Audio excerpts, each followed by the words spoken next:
अस्सलाम वालेकुम वरहमतुल्लाहि वबरकात। अल्लाह के नाम से शुरू जो बड़ा कृपालु और अत्यंत दयावान है। एक बार फिर से भारत के 140 करोड़ लोगों को भारतीय जनता पार्टी या फिर मोदी सरकार ने झटका दिया है। आज जब पार्लियामेंट में वित्त मंत्री यानी finance minister Nirmala Sitharaman ji budget बही खाता लेकर पहुंची थी, तब भारत के 140 करोड़ गरीब जनता को ऐसा लगा कि शायद राम राज्य आ चुका है। तीसरी बार हमने मोदी जी को प्राइम मिनिस्टर बनाया अंधभक्ति में आकर। काश इस बार मोदी जी हेल्थ फील्ड में या फिर एजुकेशन फील्ड में कोई ऐसा बड़ा बजट अनाउंस कर दे जिससे भारत गरीबी रेखा से आगे निकल जाए। और मुझे भी ऐसा लगा कि शायद निर्मला सीतारमण और अंधभक्तों को भी ऐसा लगता होगा कि निर्मला सीतारमण शायद ये कहेंगे अपने भाषण में कि भाई और बहनों, पूरे देश में गरीबों की सहायता के लिए हम इस साल और हर साल हर राज्य में 10 स्कूल खोलेंगे, हर राज्य में 10 हॉस्पिटल खोलेंगे, हर राज्य में 10 इंस्टीट्यूट खोलेंगे। लेकिन निर्मला सीतारमण जी ने ऐसा कुछ नहीं कहा। जिसको नहीं समझ में आ रहा मेरी बात, मैं उसको समझा दूं कि हमारे देश का जो टोटल ईयरली बजट है वो 48 लाख करोड़ रुपए का है। यानी हमारी देश के सरकार के पास 48 लाख करोड़ रुपए मौजूद है खर्च करने के लिए। सरकार इसीलिए तो बनाई जाती है कि वो फैसला ले कि ये 48 लाख करोड़ रुपए कहां खर्च होंगे। तो अंधभक्तों ने और भारत के उन लोगों ने जिन्होंने बीजेपी को वोट दिया था, उन्होंने बीजेपी को वोट दिया ताकि वो फैसला ले कि 48 लाख करोड़ रुपए कहां खर्च किए जाए। तो मोदी जी की जो सरकार है उन्होंने फैसला किया कि 48 लाख करोड़ से हम स्कूल, कॉलेज या हॉस्पिटल नहीं बनाएंगे, बल्कि 48 लाख करोड़ में हम उनको फायदा पहुंचाएंगे जिनकी वजह से सरकार बन रही है। हम गरीबों को कुछ नहीं देखेंगे। 48 लाख करोड़ के बजट में हेल्थ सेक्टर को सिर्फ और सिर्फ 90,958 करोड़ रुपए ही दिया गया। अब आप सोचिए, 140 करोड़ की आबादी, जिसमें से 80% या 70% फैमिली गरीब है जो प्राइवेट में जाकर इलाज कराते हैं क्योंकि सरकारी हॉस्पिटल अच्छे नहीं है। यानी इस देश को हर राज्य में 10 नए जनरल हॉस्पिटल और 10 कैंसर हॉस्पिटल की जरूरत है। लेकिन इस देश में, इस राज्य में कोई हॉस्पिटल बनाने की जिम्मेदारी नहीं लेना चाहता।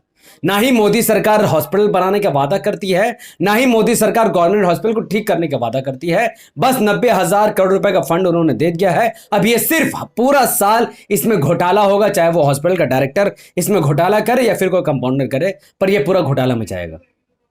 जबकि इस देश में 48 लाख करोड़ रुपए का जो बजट है, इसमें से कम 5 लाख करोड़ रुपए का बजट सिर्फ हेल्थ सेक्टर को मिलना चाहिए था। लेकिन मोदी जी जानते हैं, अगर हमने इस देश में गरीबों के लिए अच्छा हॉस्पिटल बना दिया तो फिर प्राइवेट कोई नहीं जाएगा, और अगर वो लोग प्राइवेट में इलाज नहीं कराएंगे तो बीजेपी को उनकी दलाली कैसे मिलेगी?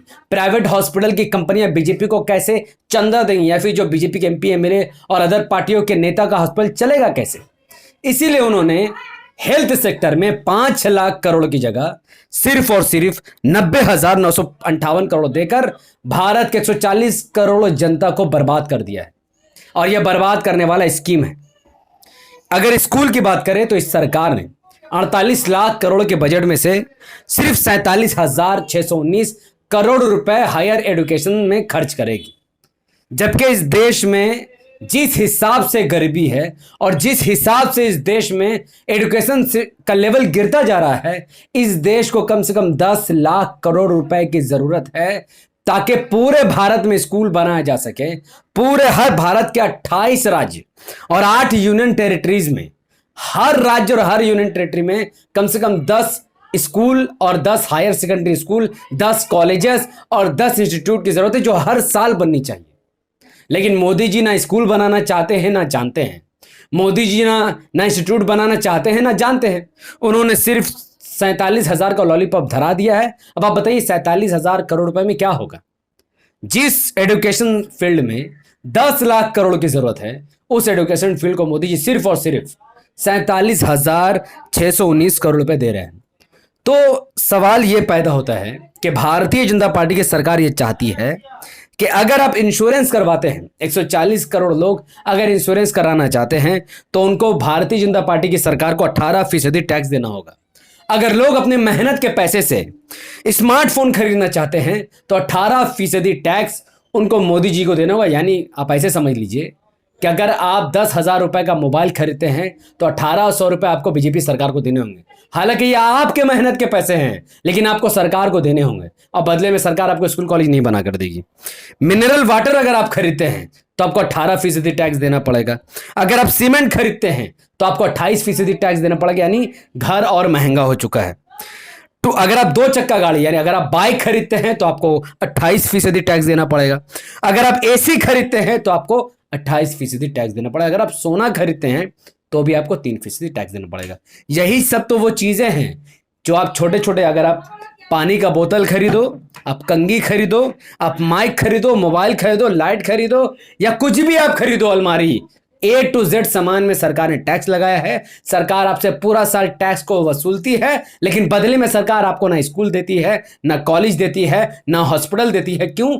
क्योंकि आपने सरकार को स्कूल कॉलेज हॉस्पिटल बनाने के लिए वोट नहीं दिया। आपने इमाम या फिर ओवैसी साहब को वोट नहीं किया। आपने उस बीजेपी को वोट किया है जिसने आपको वादा किया था राम मंदिर बनाकर देने का, और उन्होंने मुसलमानों की मस्जिद को तोड़ाकर राम मंदिर बनाकर आपको दे दी। तो 140 करोड़ लोगों को मुबारक हो इतनी घटिया टैक्स सिस्टम पर, इतनी घटिया बजट पर।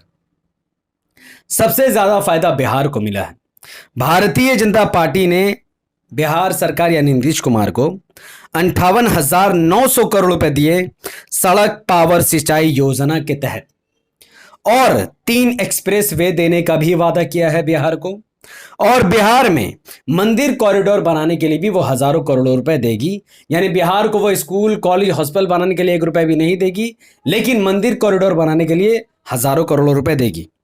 चंद्रबाबू नायडू का भी बम्पर लॉटरी लगा, क्योंकि उन्होंने उनके ही समर्थन से मोदी जी इस वक्त पीएम बने हुए। इसीलिए चंद्रबाबू नायडू का जो सपना था अमरावती का, तमिलनाडु की, आंध्र प्रदेश की एक नई राजधानी बनाने का, उसके लिए 15,000 करोड़ रुपए भारतीय जनता पार्टी सरकार ने चंद्रबाबू नायडू की झोली में डाल दिया है।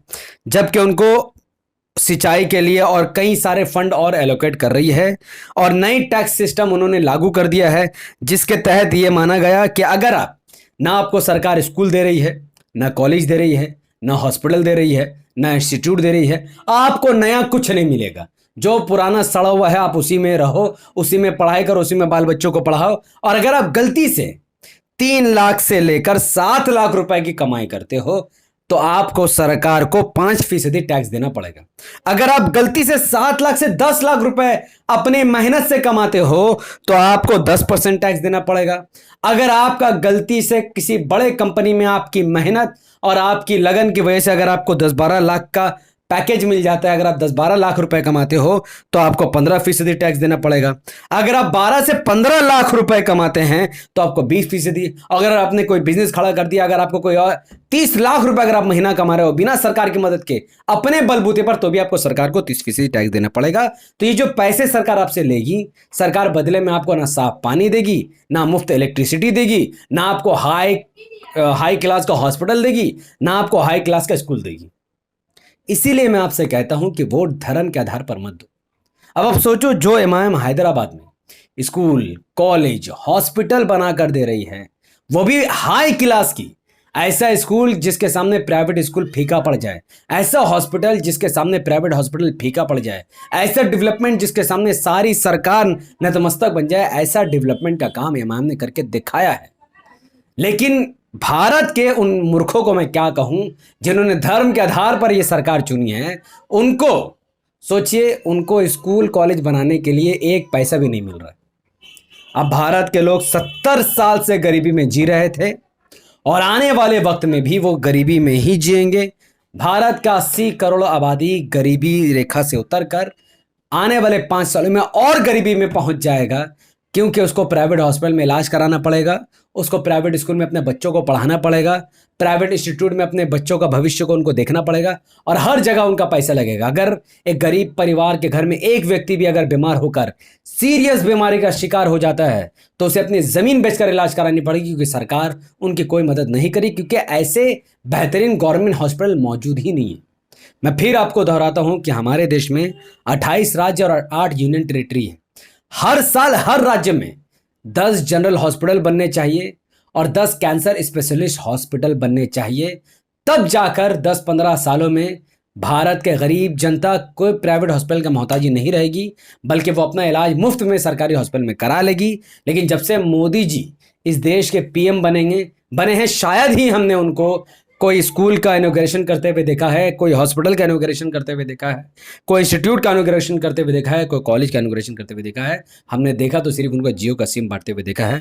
अगर आपको इस वीडियो से ज़रा से भी सबक हासिल हुआ हो, अगर आप चाहते हैं कि आने वाले वक्तों में एमआईएम की जीत हो, एमआईएम की सरकार बने, तो इस वीडियो को लाखों लोगों तक पहुंचे, ताकि लोगों की आंखें खुले, अंधभक्तों का माथा से वो ढक्कन हट जाए और गोबर खाना छोड़कर वो कम से कम अच्छा खाना खाए, ताकि उनका दिमाग आगे बढ़े और उनको समझ आए कि गौशाला बनाने की जरूरत नहीं, इस देश को स्कूल कॉलेज हॉस्पिटल की जरूरत हो।